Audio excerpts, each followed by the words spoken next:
Dua perkara utama yang menjadi kebimbangan ramai, iaitu ekonomi negara dan ekonomi rakyat. Hari ini rakyat di luar sana sedang resah. Resah memikirkan tekanan perbelanjaan harian, resah akibat ketidakmampuan membeli barangan keperluan.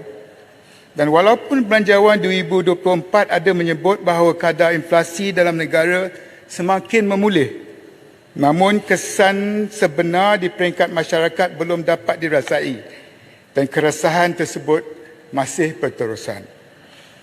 Pertama, kesukaran rakyat untuk mendapatkan beras dan keperluan asas.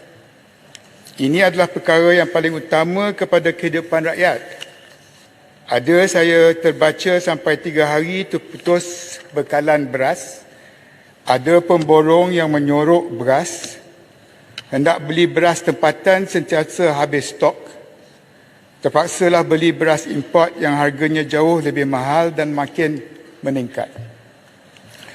Belum lagi ambil kira keluh kesah rakyat tentang kenaikan harga barangan keperluan asas yang lain, terutamanya ayam dan telur. Saya ada baca keluhan pengguna tentang harga ayam yang mencecah harga siling. Ada 940, ada 10.50, ada sampai RM11 pun. Dan kenaikan harga ini bermula sebelum pengumuman untuk mengapungkan harga ayam dan telur.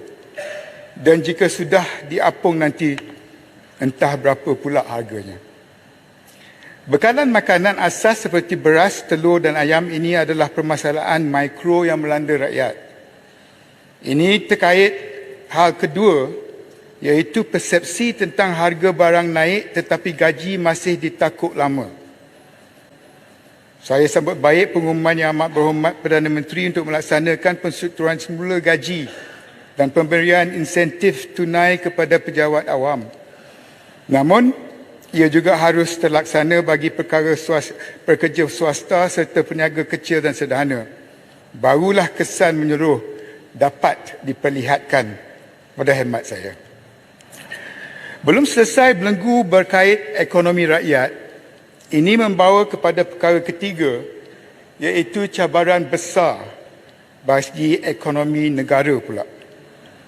Saya mengikuti rapat ucapan Belanjawan 2024 yang telah menyatakan bahawa pertumbuhan kadar dalam negara kasar menurun daripada 5.6% pada suku pertama 2023 kepada 2.9% pada suku kedua. Kerajaan dan agensi bertanggungjawab tidak boleh ambil mudah. Apatah lagi kedudukan mata wang negara berada di tahap yang mencemaskan. Nilai ringgit telah jatuh ke paras terendah sejak 25 tahun lalu. Prestasi Bursa Malaysia. Bursa Malaysia juga masih belum memulih ke tahap pra 2018.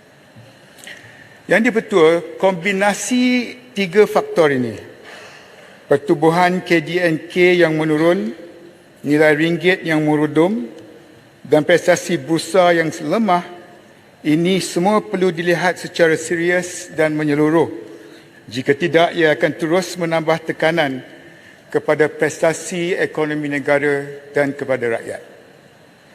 Keempat, di sebalik semua yang dinyatakan, saya fikir kerajaan perlu mengakui dan segera memberi pencerahan kepada rakyat berkenaan perancangan menaikkan cukai jualan dan perkhidmatan SST kepada 8%. Biarpun telah diumumkan bahawa ia tidak melibatkan makanan dan telekomunikasi, namun rakyat di luar sana masih bertanya-tanya bagaimana kenaikan ini akan beri kesan kepada mereka. Tuan Yang Dipertua, demikianlah 4 perkara utama yang menjadi kegusaran ramai pihak. Namun kesemua hal yang dibangkitkan ini tidak mungkin dapat diselesaikan secara sendirian oleh Yang Amat Berhormat Perdana Menteri. Yang saya mendengar dan mengikuti pengumuman dan perancangan, tetapi saya merasakan tidak ada sense of urgency dan fokus daripada menteri-menteri yang bertanggungjawab. Sebagai contoh, beratus bilion berkaitan pelaburan langsung asing, foreign direct investment, telah diumumkan. Pelbagai MOU telah ditandatangani, pelbagai negara telah terlibat dan pelbagai sektor telah dikenal pasti. Namun apakah tindakan susulan yang telah dilakukan? Tindakan menteri-menteri tidak mencukupi jika hanya bersandarkan kenyataan melalui sidang media atau media sosial. Tindakan mesti diperlihatkan dan rakyat mesti merasai hasil tindakan tersebut.